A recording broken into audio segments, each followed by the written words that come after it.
It's funny how fast everything can fall apart. 17 years of marriage, gone in less than 10 minutes. I stood there in the entryway of our home, my home, the one I'd spent years fixing up, watching my wife, Clarissa, laugh like I was some kind of joke. No divorce papers needed. Just leave, she said, her voice sharp and cold, like she'd been waiting to say it for months. She barely even looked at me. Her new boyfriend, Reed, was right there beside her, grinning like he'd just won some big prize. He kicked off his muddy shoes and plopped them right on the coffee table I'd built with my own hands years ago. The wood was scratched now, scuffed from his careless feet, and I felt this tight knot in my chest. But I didn't say anything. What was there to say? She'd made up her mind, and I wasn't about to beg. I turned away from them and walked upstairs to our bedroom. The room smelled like her perfume still, that floral stuff she'd worn since we were dating. I grabbed my suitcase from the closet, the old black one with the broken zipper I'd been meaning to replace.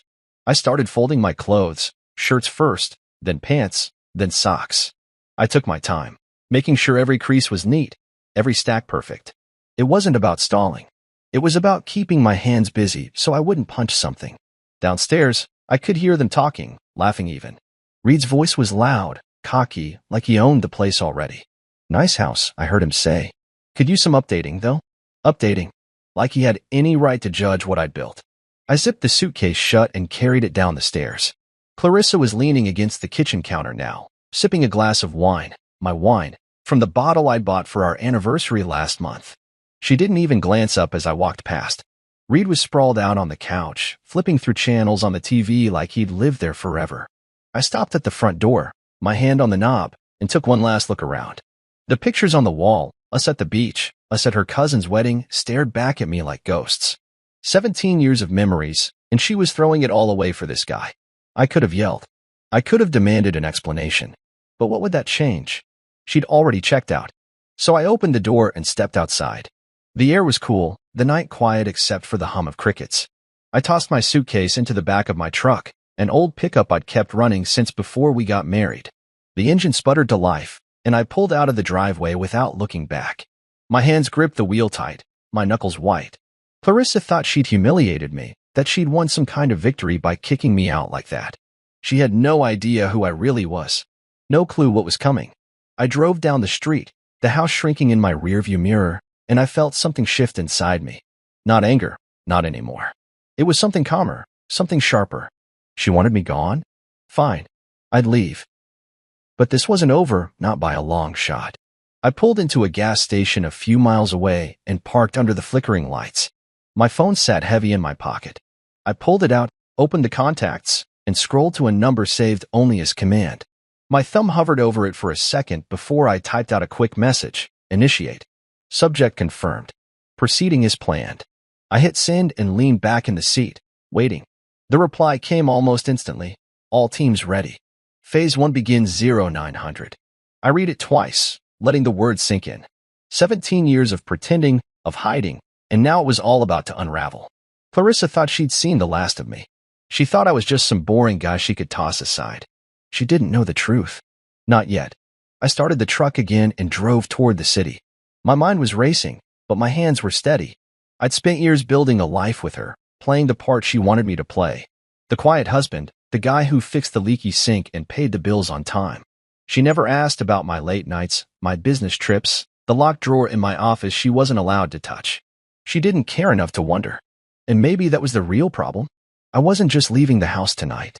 I was leaving the lie I'd lived for her. The gas station lights faded behind me as I merged onto the highway, the road stretching out dark and empty. Tomorrow, everything would change. Tomorrow, she'd find out what she'd really thrown away. And me? I'd finally stop pretending.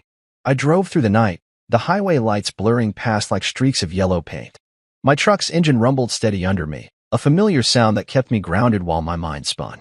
Clarissa's words kept echoing in my head. No divorce papers needed. Just leave. The way she'd laughed, like I was nothing, stung more than I wanted to admit.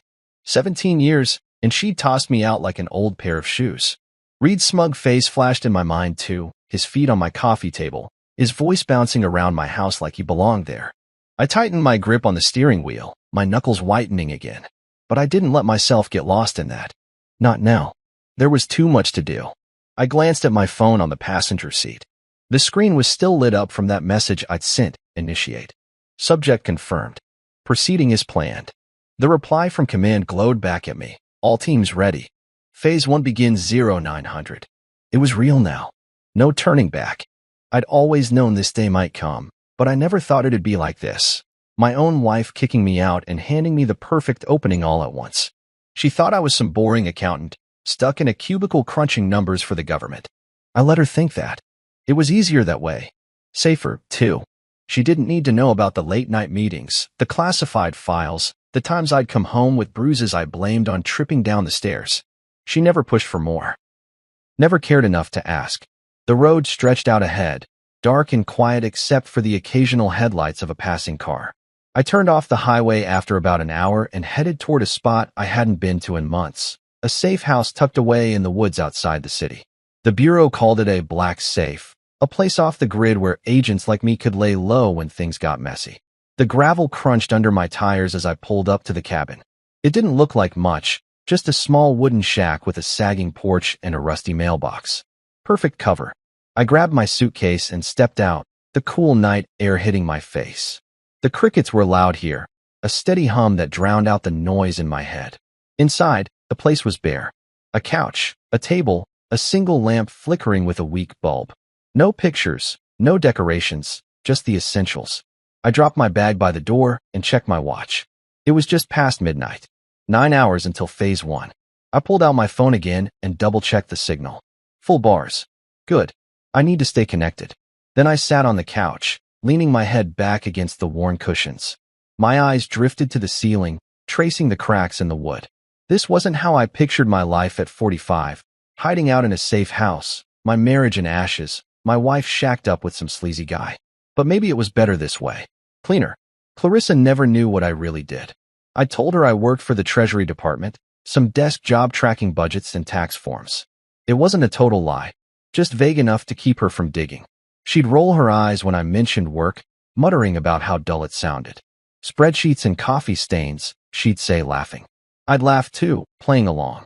She didn't know about the encrypted emails, the burner phones, the times I'd sat in unmarked vans watching targets through binoculars. She didn't know I'd spent the last 3 years tracking a guy like Reed, piecing together his dirty money schemes while she was busy planning dinners and scrolling through her phone.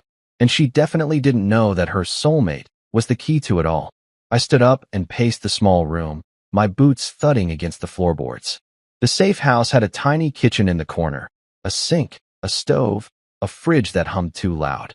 I opened it and found a can of soda, cracked it open, and took a long sip. The cold fizz settled my nerves a bit. I thought about tomorrow, 9 a.m., when the teams would move in. I could already picture it. The black SUVs rolling up, the agents knocking on the door, Clarissa's sleepy confusion turning to panic. She'd have no idea what hit her. Neither would Reed. I almost smiled at that. Almost. Back on the couch, I pulled a small notebook from my suitcase. It was beat up, the leather cover scratched and worn. Inside were notes I'd kept over the years, codes, dates, names. Nothing too specific, just enough to jog my memory if I needed it. I flipped to a page near the back, where I'd written RV months ago. Reed Vallon. I'd been watching him long before Clarissa brought him home. Long before she decided he was her ticket out of our marriage. I tapped the page with my finger, staring at his initials. She thought she'd humiliated me tonight. She thought she'd won. But she didn't know the game had already started, and I was the one holding the cards. I set the notebook down and checked my phone again. No new messages. Good. Everything was on track. I leaned back, closing my eyes for a moment. The safe house was quiet except for that fridge hum and the crickets outside. Tomorrow, it'd all kick off. Tomorrow, Clarissa would see a side of me she'd never imagined.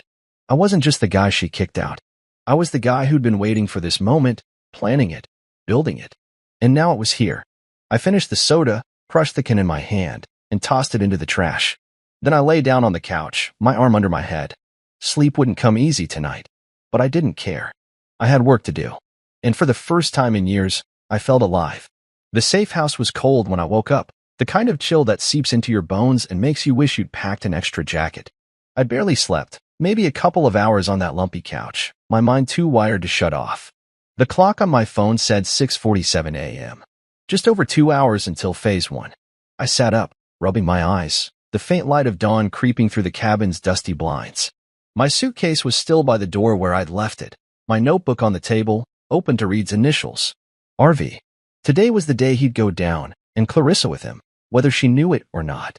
I stood and stretched, my back cracking from the stiff cushions. The safe house smelled like old wood and damp air, but it was home for now. I walked to the tiny kitchen, filled a chipped mug with water from the sink, and drank it down fast. No coffee here, but I didn't need it. Adrenaline was already kicking in, sharp and steady. I grabbed my phone and checked for updates. A new message from command. Teams in position. Rendezvous 0800. Black safe confirmed secure. Good. Everything was moving like clockwork. I replied with a quick copy. En route. Then I pulled on my boots, grabbed my keys, and headed out. The morning air was crisp, the woods around the cabin silent except for a few birds chirping. My truck sat where I'd parked it, dew clinging to the windshield. I climbed in, started the engine, and let it warm up while I wiped the glass clear with my sleeve.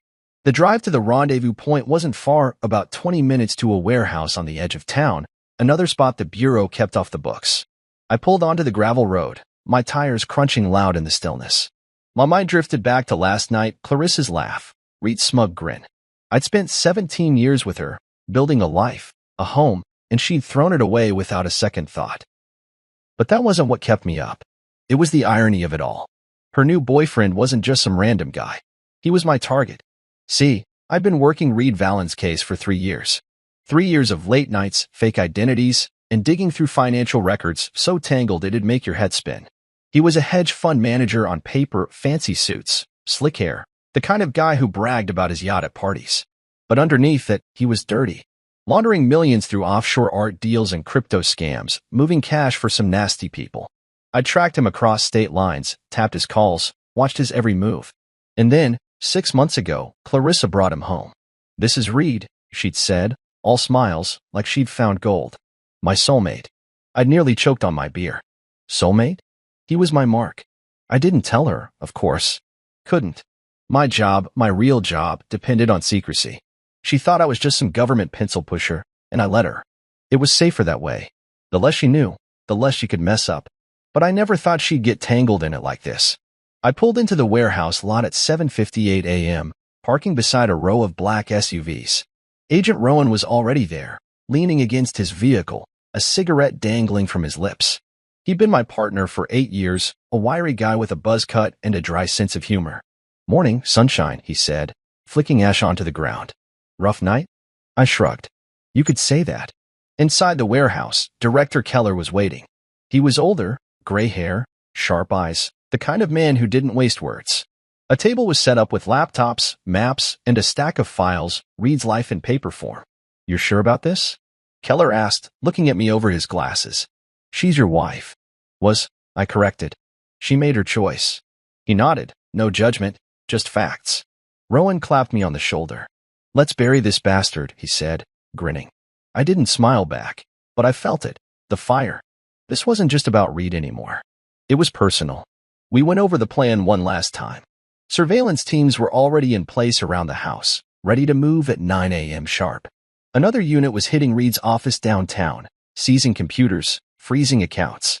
The evidence was airtight, bank records, wire transfers, even a recorded call where he bragged about cleaning cash. I built this case brick by brick, and now it was time to knock it all down. Keller handed me a headset. "You're on comms," he said. "Eyes on the feed. Call the shots if it goes sideways." I nodded, slipping it on. My heart was steady, my hands calm. This was what I was good at. I thought about Clarissa again as we loaded up. She'd never seen this side of me, the guy who could take down a criminal empire without blinking. To her, I was just the husband who forgot to mow the lawn sometimes, who worked late and came home quiet. She didn't know about the black safes, the undercover ops, the times I'd stared down worse men than Reed. And she didn't know that her soulmate was about to drag her into a mess she couldn't talk her way out of. I climbed into the van with Rowan, the doors slamming shut behind us. The screens flickered to life, showing live feeds from the house. Clarissa's car was still in the driveway. Reed's too. They had no idea what was coming. The clock hit 8:45 a.m. 15 minutes to go. I leaned back in my seat, watching the screens, my mind clear.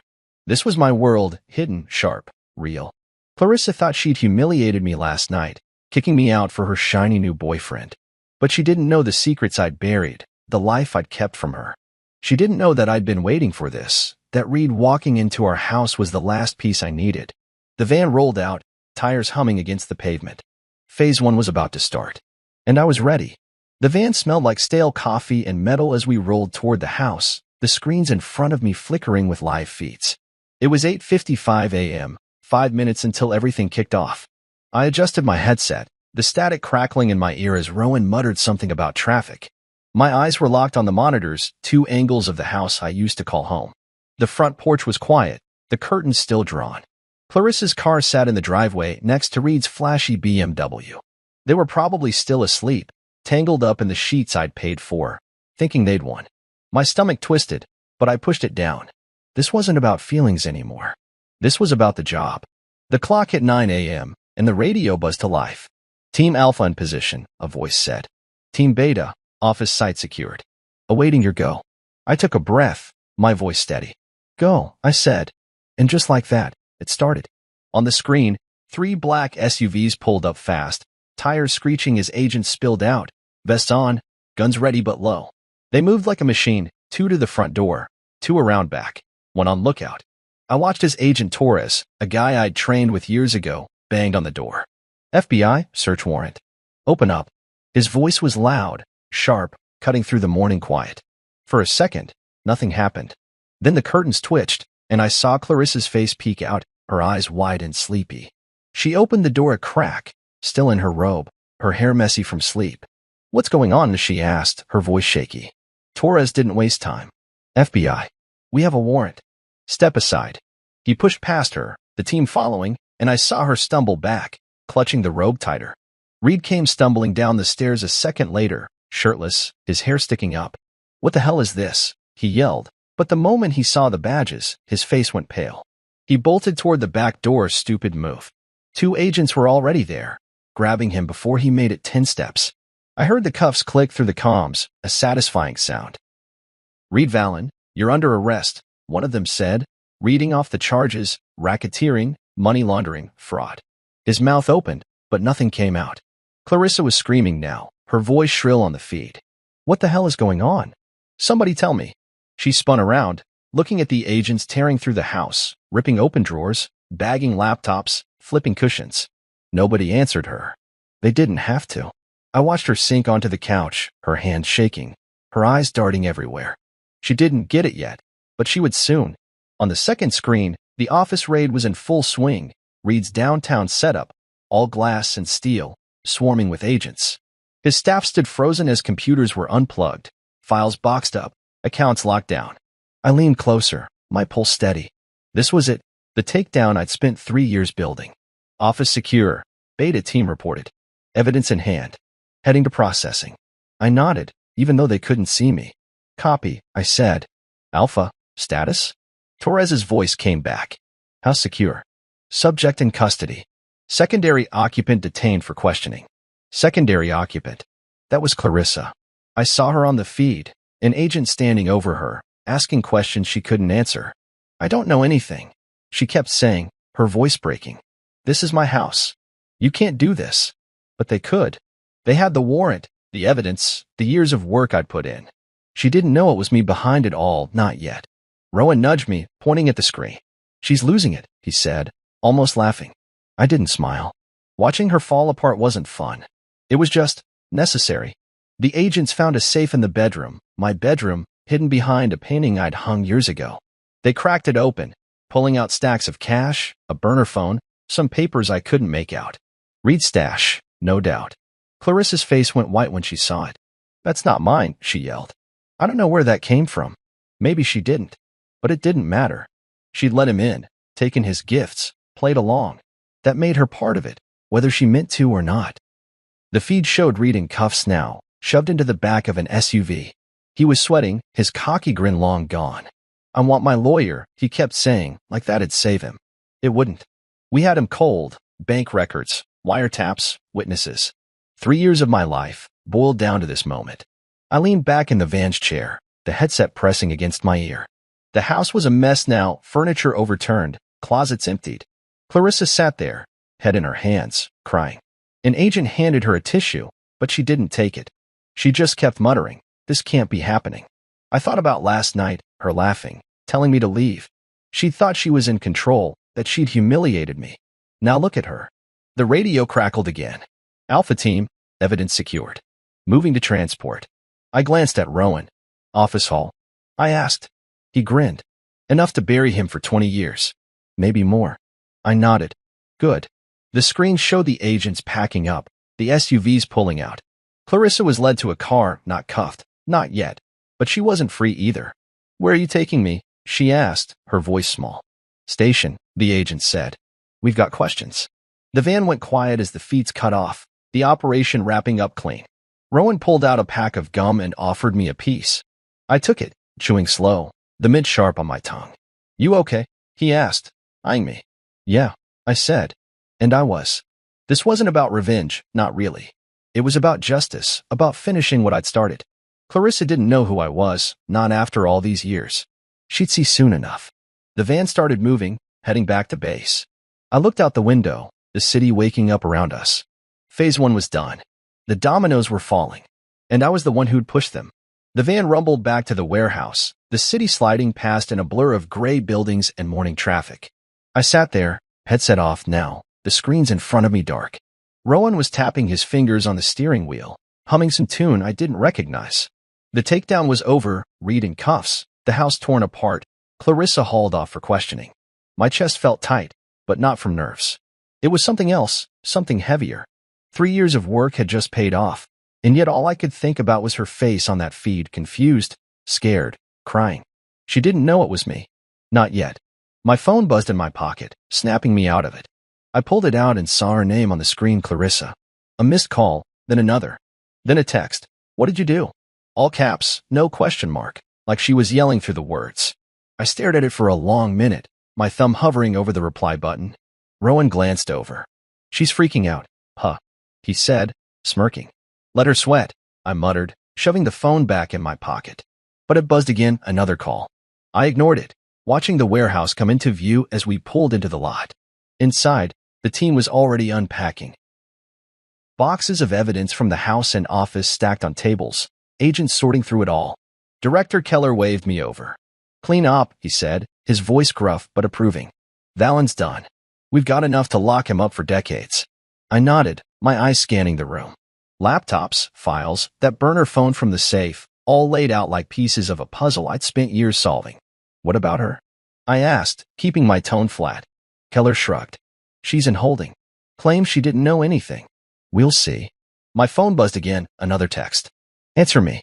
I pulled it out this time, staring at her words. She was desperate now, probably sitting in some cold room at the station, wondering how her perfect little plan had blown up. I opened the camera roll instead of replying, scrolling to a photo I'd taken months ago during a training drill. Me in full tactical gear, vest, headset, the works, standing next to Rowan, a surveillance monitor in the background. You could just make out Clarissa's face on the screen, a still from one of Reed's calls we'd tapped. I hadn't planned to use it like this, but it felt right. I sent it to her. No words, just the image. Let her figure it out. The phone rang again almost instantly. Her name flashed, insistent. I let it ring twice before picking up, my voice calm. "Yeah." She was breathing hard on the other end, like she'd been running. "What the hell is that picture?" she demanded. "What did you do?" I leaned against the table, watching an agent bag up a stack of Reed's fake invoices. "You said no papers were needed," I told her, keeping it simple. "Guess you were right." She started to say something, her voice rising, but I hung up before she could finish. The line went dead, and I felt a weight lift off me, small but real. Rowan walked over, chewing his gum loud. "She get the memo?" he asked. "She's getting there," I said, tucking the phone away. He laughed, shaking his head. "Man, you're cold." "I like it." I didn't respond. Cold wasn't the word.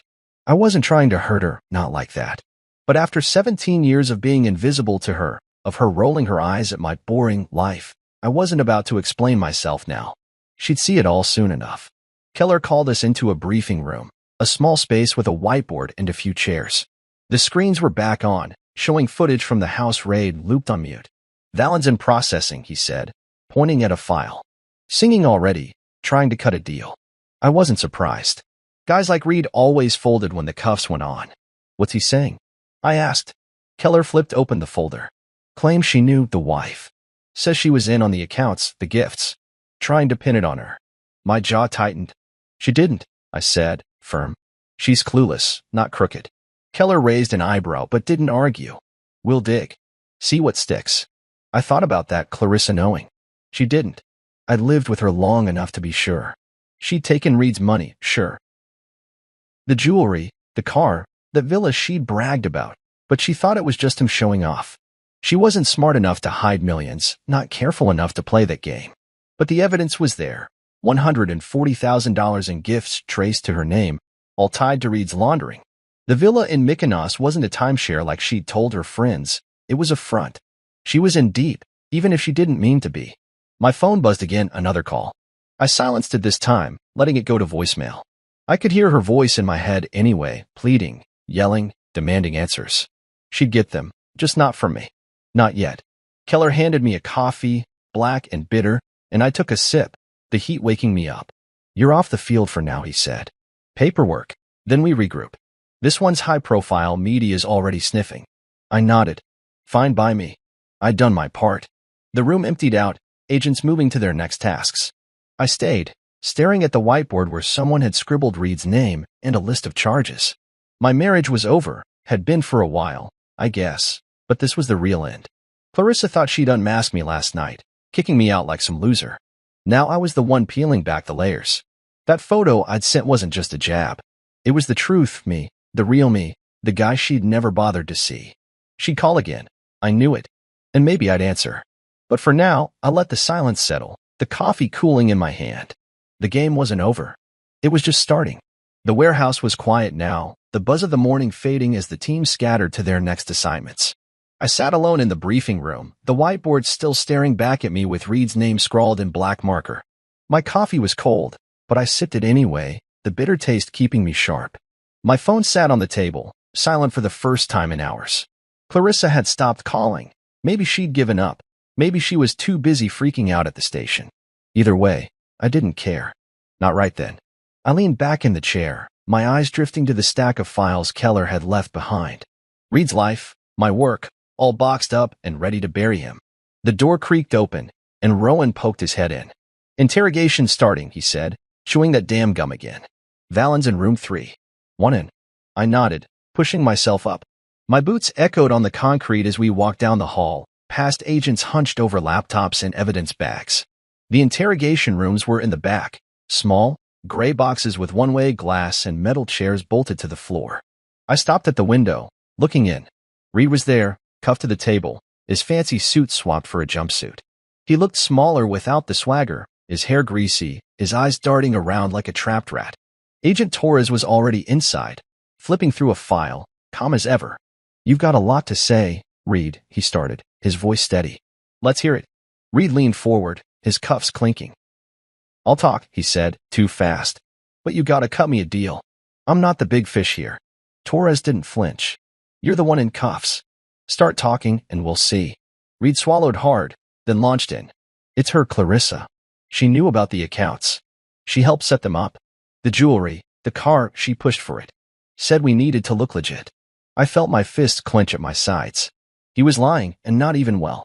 Clarissa didn't know a damn thing about laundering. She could barely balance her own checkbook.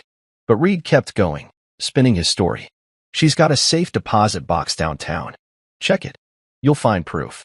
Torres scribbled something down, then looked up. We'll check. Anything else? Reed nodded, eager now. The villa, she picked it. Said it'd be our getaway. She's in on all of it. I turned away from the glass, my jaw tight. Rowan raised an eyebrow. He's desperate, he said. Throwing her under the bus to save his ass. Yeah, I muttered. Won't work. I knew Clarissa wasn't innocent. She'd taken the gifts, flaunted them, let Reed worm his way in. But she wasn't a mastermind. She was just greedy, blind, too caught up in her soulmate to ask where the money came from. The Bureau would figure that out fast. They already had the paper trail, $140,000 in assets tied to her name, all from Reed's dirty cash. Jewelry she wore to parties, a car parked in our garage, that villa she'd bragged about on the phone to her sister. It was enough to drag her in, even if she didn't know the full game. I walked back to the briefing room, needing air. My phone buzzed again, not Clarissa this time, but my lawyer, Mike. I answered, keeping it short. What's up? His voice was all business. She's asking to see you. Clarissa. Called my office from the station, says it's urgent. I rubbed my temple, the headache starting to build. She's in holding? I asked. Yeah, Mike said. Not charged yet, but they're digging. She's scared. Wants to talk. I didn't say anything for a second, just let the words hang there. You don't have to, he added. She's not your problem anymore. He was right. She wasn't. But something in me, maybe the 17 years we'd had, made me nod. Set it up, I said. I'll go. The call ended, and I sat back down, staring at the files. Reed was still in there, flapping his gums, trying to claw his way out. The safe deposit box was a bluff. I bet my truck on it. But the villa was real. We traced it weeks ago, a $2 million property in Mykonos bought through a shell company Reed controlled. Clarissa thought it was a romantic gift, not a laundering front. She'd posted pictures online, all smiles, oblivious. Now it was evidence, and her name was on the deeds. Probation at least, maybe worse. She was in the system now, caught in the net I'd cast for him. An hour later, Mike texted me the details, Bureau Conference Room, 2 p.m. I spent the time sorting through evidence, double-checking the haul from the house. The burner phone had calls logged to Reed's contacts. The cache was marked with serial numbers we could trace. Solid stuff. By the time I left for the meeting, my head was clear. I drove to the station alone, the city loud around me, horns honking, people rushing. The building was all concrete and glass, cold inside. An agent led me to the room, a beige box with a table and 2 chairs.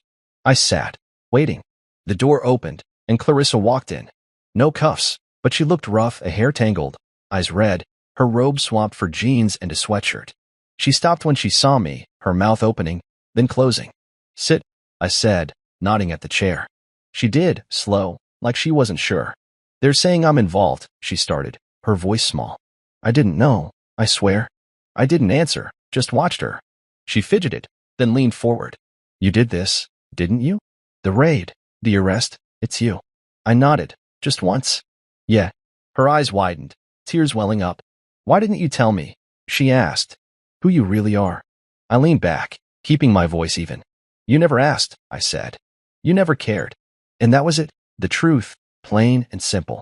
She stared at me, tears spilling now, but I didn't move. This was her mess. I just lit the fuse. The conference room felt like a freezer, the air heavy with that stale smell of old carpet and cheap coffee. Clarissa sat across from me, her hands twisting together on the table, tears streaking down her face. She looked smaller than I remembered, like the last 24 hours had shrunk her into someone I barely recognized.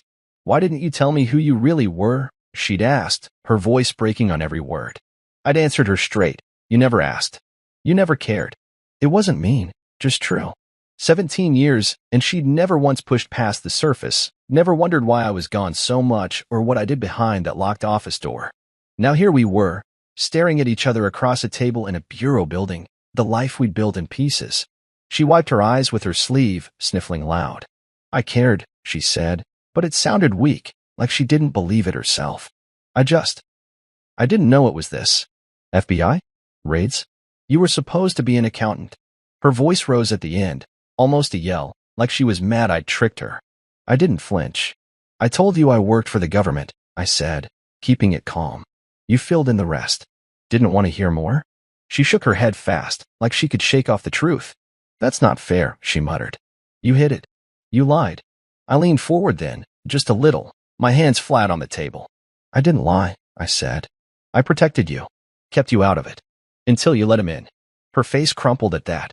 Reed's name didn't even need saying. She knew who I meant. I didn't know what he was, she whispered, staring down at her hands. He was nice to me. He listened. You were always distant. Distant. The word hit me, but not hard. She wasn't wrong. I've been gone a lot, late nights, trips I couldn't explain, walls I had to put up to keep my work separate. But I tried. I'd fixed the house, paid the bills, sat through her endless stories about her friends. She just stopped seeing it. Stopped seeing me. You wanted a soulmate, I said, my voice steady. You got one. She started crying harder then, big sobs that shook her shoulders. I didn't mean for this, she said between gasps. The money, the stuff, I thought it was just gifts. I didn't know it was illegal. I believed her, mostly. Clarissa wasn't smart enough to run a laundering scheme. She'd fail a math test before she could hide millions. But she'd taken it all anyway, the jewelry, the car, that villa she'd bragged about. Greed made her blind, not brains. They're saying I could go to jail, she went on, looking up at me with wet, desperate eyes. You have to help me. Please. I didn't move, didn't soften. I can't, I said. Simple as that. You're in it now. They've got evidence, your name on accounts, property. You took his money. She shook her head again, frantic. But I didn't know. You know I didn't. Tell them. Her voice was loud now, echoing off the beige walls. I stayed quiet for a second, letting her words hang there. Then I said, they'll figure it out. If you're clean, you'll walk. If not, I trailed off, shrugging. She stared at me like I'd slapped her. You're not even going to try? She asked, her voice small again. After everything? Everything. 17 years of dinners, fights, quiet mornings. The time she laughed at my bad cooking, the way she'd curl up next to me on the couch. It flashed through my head, quick and sharp, but it didn't change anything. You told me to leave, I said, meeting her eyes. No papers needed. I did what you wanted. She flinched, like the words cut her. Maybe they did. I didn't mean it like this, she mumbled, tears dripping onto the table. I was mad. I was stupid. I didn't think. She stopped, choking on a sob. I didn't fill the silence. There was nothing to say. The door opened then, and an agent stepped in, young guy, buzz cut, clipboard in hand. Time's up, he said, glancing at me. She's due back and holding. Clarissa looked at him, then at me, panic flaring in her eyes. Wait, she said, reaching across the table toward me. Her fingers brushed mine, cold and shaky. Please, don't let them take me. I'm sorry. I'm so sorry. I pulled my hand back, slow but firm. I can't fix this, I told her. You made your choices. The agent stepped closer, motioning for her to stand. She did, wobbly, her face a mess of tears and mascara. As he led her out, she turned back one last time. I didn't know you, she said, her voice breaking. I should have. I didn't. The door shut behind her, and the room went quiet again. I sat there, staring at the empty chair, her words rattling around in my head. She didn't know me. She was right. But I'd known her. Every laugh, every sigh, every time she looked past me like I wasn't there. 17 years, and she'd never seen me clear until now, when it was too late. I stood up, my chair scraping the floor. The agent at the door nodded at me, and I walked out, the hallway cold and gray. My phone buzzed. Mike again. She's a wreck. You good? I texted back a quick, yeah.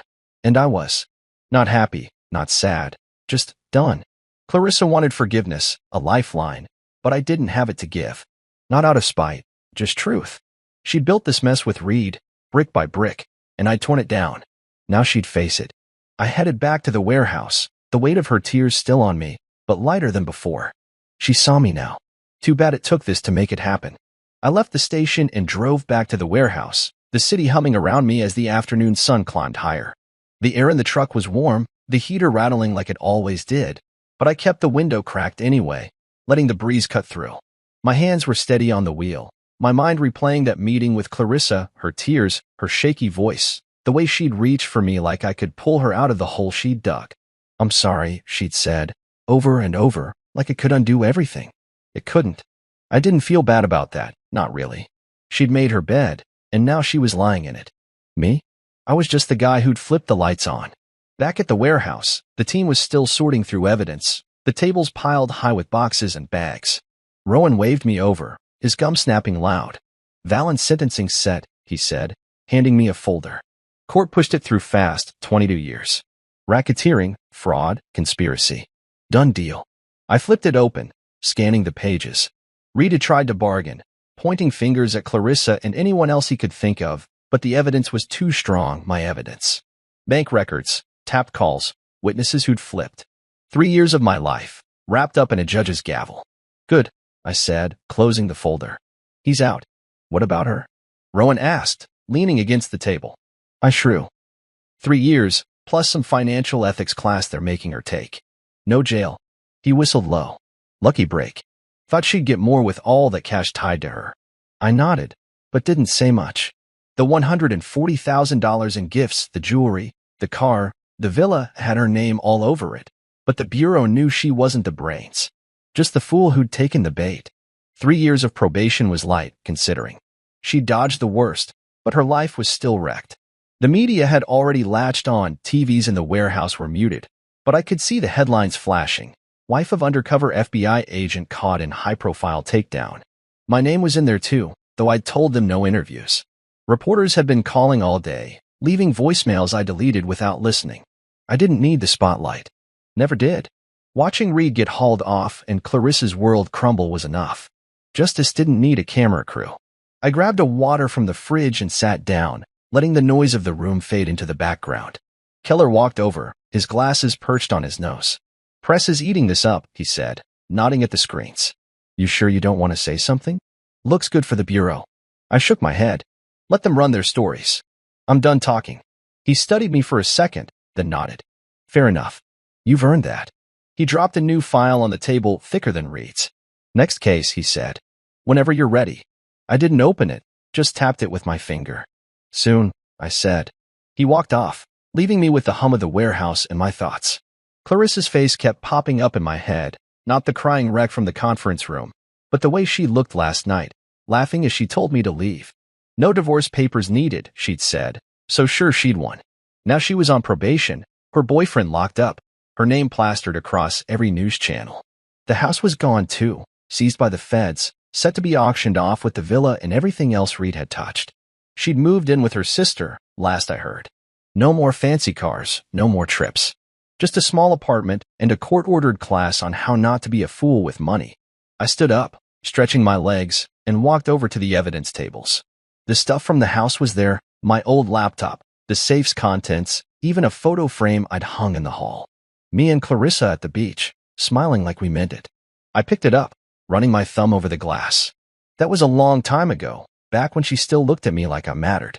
I set it back down, face first, and turned away. No point in holding on to it. The past was done, and I wasn't the type to dwell. My phone buzzed. "Mike, my lawyer.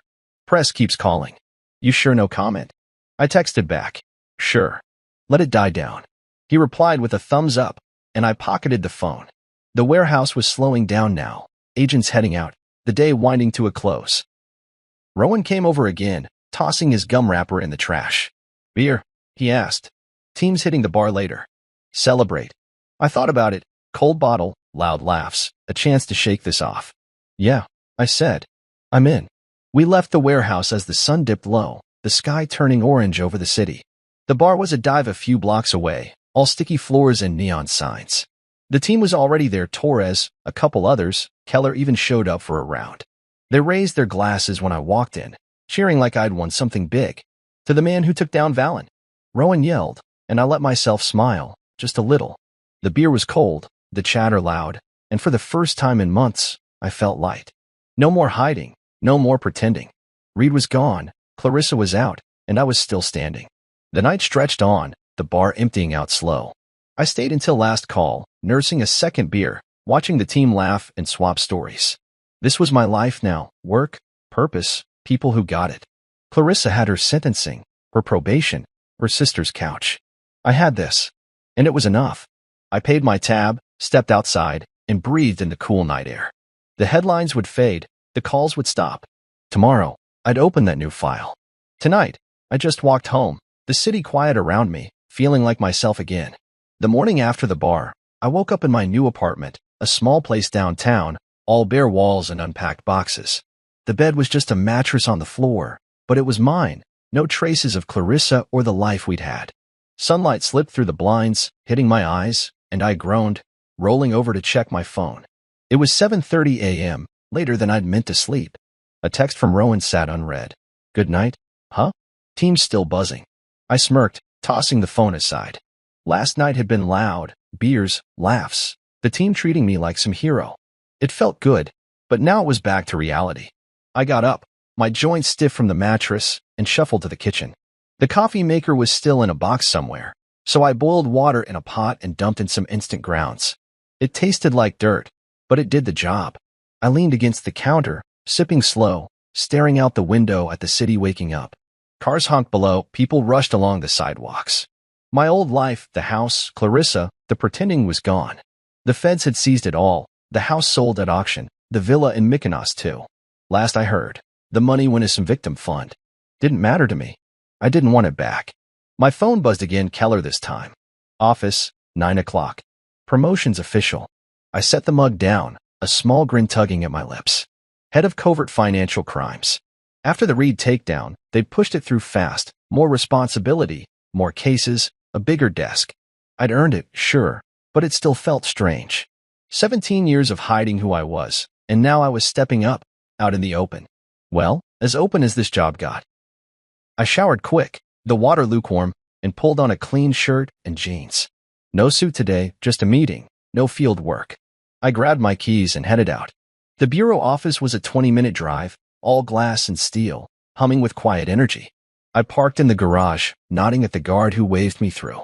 Inside, the place smelled like paper and disinfectant, same as always. Keller was waiting in his office, a corner room with a view of the skyline. Sit, he said, pointing at a chair. I did, and he slid a badge across the desk, my name, new title etched below it. Head of Covert, he said, leaning back. You're running the show now. Pick your team, set your cases. Budget's yours too. I picked up the badge, the weight of it solid in my hand. Thanks, I said, meaning it. He nodded, no fuss. Don't screw it up. The team threw a small celebration later, coffee and donuts in the break room, a few claps on the back. Rowan grinned, holding up a cruller. To the boss, he said, and the others laughed. Torres was there, a couple new faces too. They'd all heard about Reed, the raid, the headlines. You're a legend now, one of the rookies said, half joking. I shrugged it off. Just did the job, I told him, grabbing a donut. But inside, it hit me, this was respect, real and earned. Not the quiet nods I'd gotten as Clarissa's husband, the guy who fixed the sink and mowed the lawn. This was different. After the break room cleared out, I settled into my new office, bigger than my old cubicle, with a window and a desk that didn't wobble. The file Keller had given me yesterday was there, waiting. I opened it, flipping through pages of a new target, some crypto scammer out west, early stages of a case. It felt good to have something fresh, something mine. I started jotting notes, my pen scratching against the paper, the rhythm familiar. This was my life now, work, purpose, a clear path. No more late-night fights with Clarissa, no more pretending I was less than I was. My phone buzzed again as I worked, Clarissa's name this time. I hesitated, thumb over the screen. It had been days since the conference room, since her tears and apologies. I'd heard she'd moved in with her sister, a cramped place across town. Probation had started, her name still popping up in the news now and then. I opened the message. Can we talk? Please. I need to say something.